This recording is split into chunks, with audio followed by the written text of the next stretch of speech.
Too many aspiring school leaders are in a hurry to get the title, but true leadership is not about arriving, it's about becoming. I've heard from educators who want to jump right into running a school without first learning how to lead within one.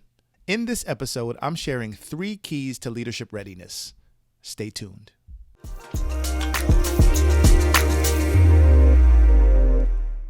What's going on, aspiring school leader? I am Dr. Donovan Smalls II, educator, best-selling author, school leadership coach, and I help aspiring school leaders confidently land their first leadership role and lead with impact from day one.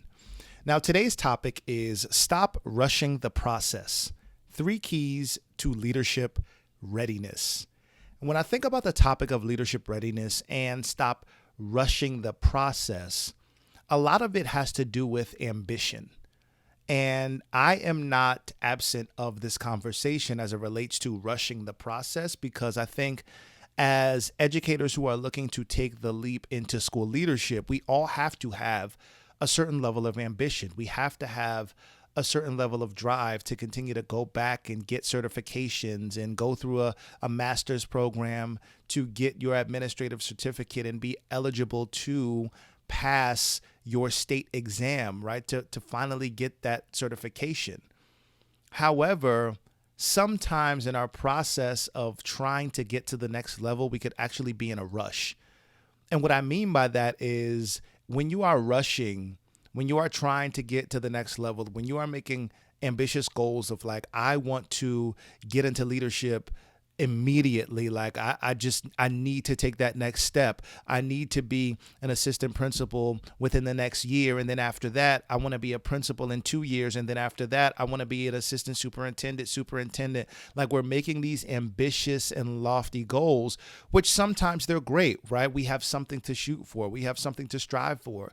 But in the process of rushing sometimes, many times we're missing steps.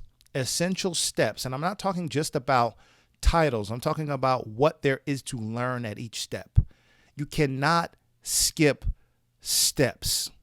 Every step has a lesson that is necessary for your development, and it's necessary for your leadership.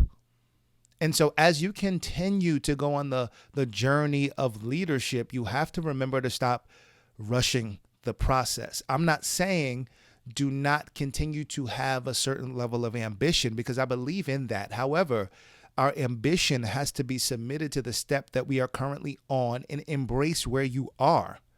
Because again, every step has a lesson. Every step has something in you internally as a person as it relates to character development that you are going to need to sustain you, not only in that level, but as you continue to climb along your leadership journey. So again, stop rushing the process. 3 keys to leadership readiness. Number 1, lead from where you are. You don't need a title to start leading. And I know that you hear me say that a lot, but it is actually true.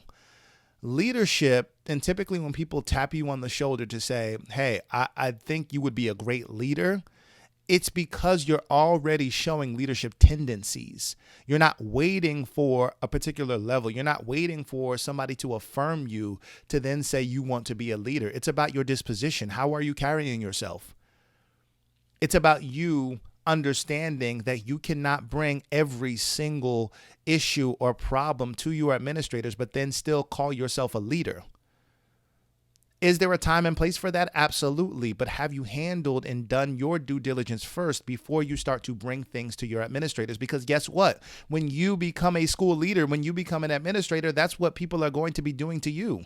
And you're going to have to point them back to, okay, did you handle X, Y, and Z? Did you contact the parents? Did you try to figure out how to resolve this conflict before bringing it to me? And I want you to reflect on the type of leader that you want to be and how you eventually are going to want your staff to relate to you and handle issues.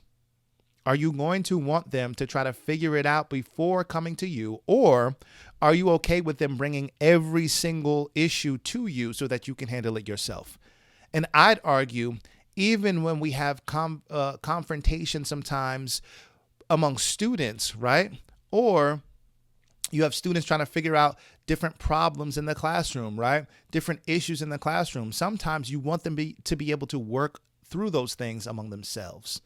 And so you have to realize that you are a problem solver. You are a decision maker as it relates to you being a future school leader. So how are you handling those issues right now? You do not need a title to start leading.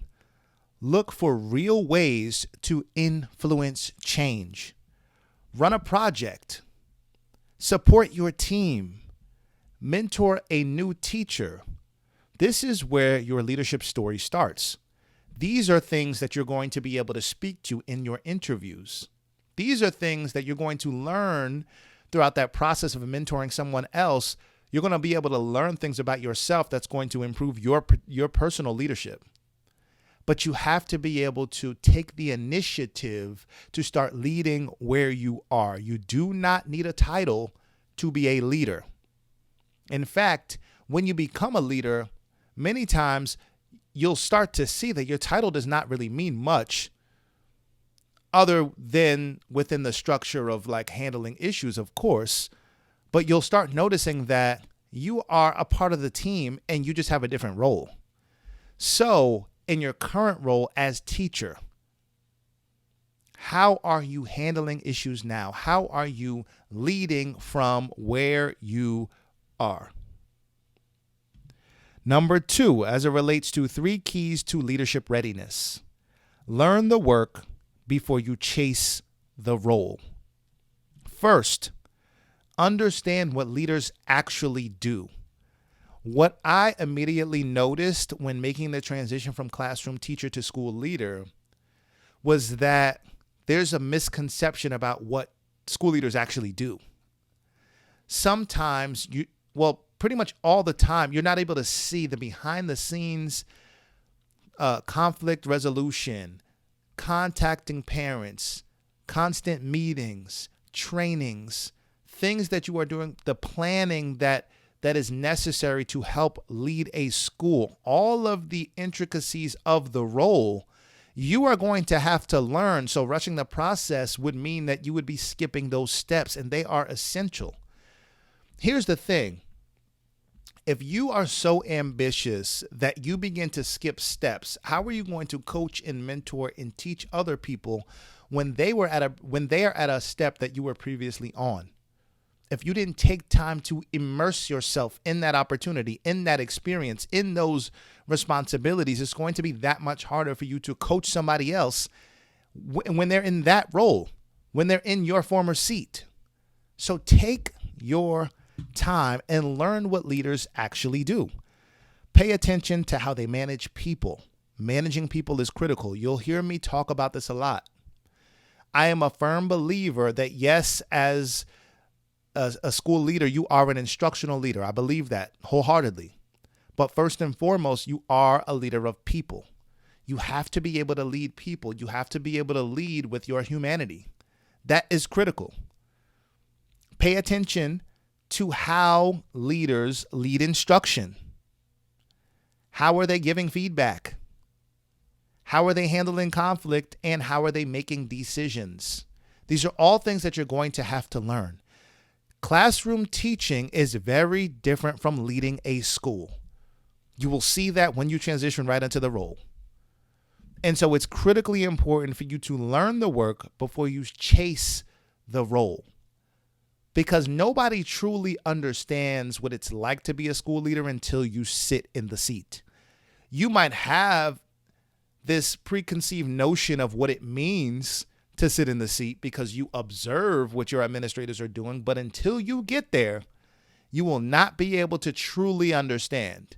You will not be able to truly feel what it's like to make decisions every single day that some people are going to like and some people don't. And how do you handle that internally? And of course, we all want to say, I don't really care about what other people say. I'm going to stand firm in my decisions. Of course, but you are human. We all are. And we do have a certain level of empathy. We do have a certain level of concern when people do not agree with what we are saying or the initiatives that we're going to push forward. And so you're then going to have to figure out how to lead and manage people. What are you doing to recruit a team?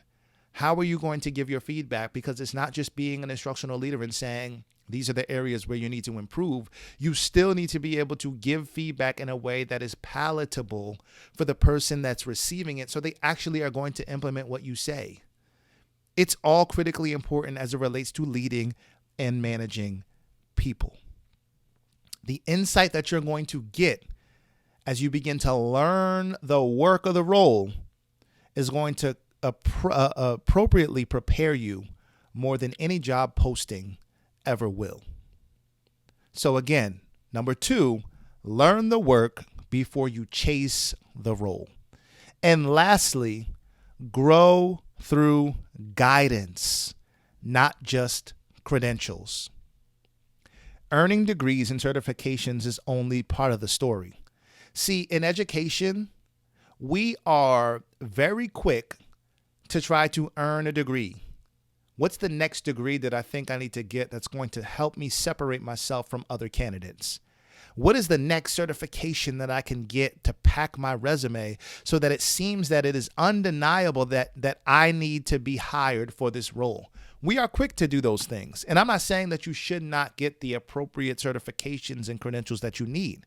However, those things are only a part of what's going to help you be a successful leader. And I would say this, many of those things actually probably don't matter. They matter on paper, but when it comes to you actually creating the transformation that's needed to increase teaching and learning to help students achieve at high levels, that really is going to fall to the wayside as you continue to grow as a leader and start realizing that it's actually about my impact, not about my degree. It's actually about the relationships that I'm creating. It's not about the doctorate degree that I have. It's not about the master's degree that I have. It's not about that additional certification and credential that I'm seeking out and being a part of some sort of organization. Like, all of those things are great. But again, in education, we are so quick to earn those things without truly understanding that I actually need to learn what the role is like, what it's like to be what it's like to be a school leader as I am continuing to climb the leadership ladder. Leadership readiness comes from reflection, mentorship, and coaching. If you do not have a mentor, I suggest that you find one immediately. And one of the things that I have in a previous episode that I've talked about is ways to find a successful mentor, right? A mentor that is doing the things that you want to do. A mentor that is going to be proactive and not passive in their approach to mentoring you. Someone that's not just going to say, hey, call me if you need me. Reach out to me if you need me. You need somebody that's going to be proactive and pull you into experiences and actually mentor you in a way that is they're sharing resources with you, right? That's the type of mentor that you want, because guess what? If you have a passive mentor, a mentor that's saying, hey, call me if you need me, I'm here, reach out, that requires you to know what you need. And as you continue to climb the leadership ladder, sometimes you don't know what you need but it takes somebody who's been in the role before you have to actually bring you into those experiences, bring you to networking events, show you different resources that they currently use to help them be a better leader. So get someone in your corner to help you grow with purpose. If this episode hit home and you're ready to grow intentionally instead of rushing the process, let's connect. My Elevate Your Impact coaching program is designed for educators like you who want to lead with clarity and confidence. Click the link in the description to learn more or book a free discovery call so we can discuss your next steps. If you enjoyed this episode, share it with someone else who you know is an aspiring leader who may be trying to rush the process, but they might need some additional coaching and mentorship to help guide them toward becoming the school leader that they know they need to be. As always, I hope you have a great week of teaching, leading, and learning. Take care.